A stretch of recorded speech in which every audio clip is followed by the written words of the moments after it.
How to fix OTP code not receiving on your phone number 2026. In today's video, I'm going to show you how to fix the OTP code not receiving problem on your phone number. If you're trying to sign in to an app or verify your account, but the OTP or verification code is not arriving, don't worry. I'll show you several simple fixes that usually solve this issue. So let's get started. First, check your network signal. Make sure your phone has a strong mobile signal because OTP messages are sent through your mobile network. If the signal is weak, try moving to a place with better coverage. Next, make sure your phone number is correct. Sometimes OTP codes are not received simply because the wrong phone number was entered before requesting the code again.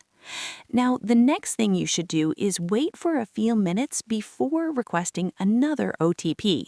If you request the code multiple times quickly, the system may temporarily block new OTP messages, so wait for about 1 to 2 minutes and then tap Resend Code. Another important step is to check if your phone is blocking unknown messages.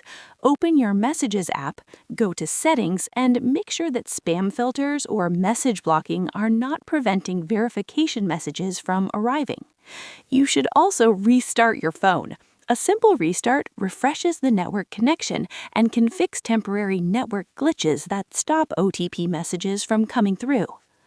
Next, make sure Do Not Disturb mode is turned off and that your phone is able to receive SMS normally.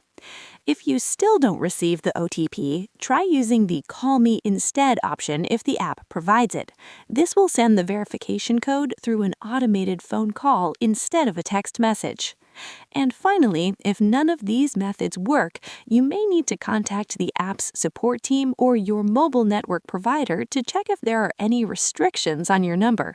So that's how you can fix the OTP code not receiving problem on your phone number. If this video helped you, don't forget to like the video and subscribe for more help.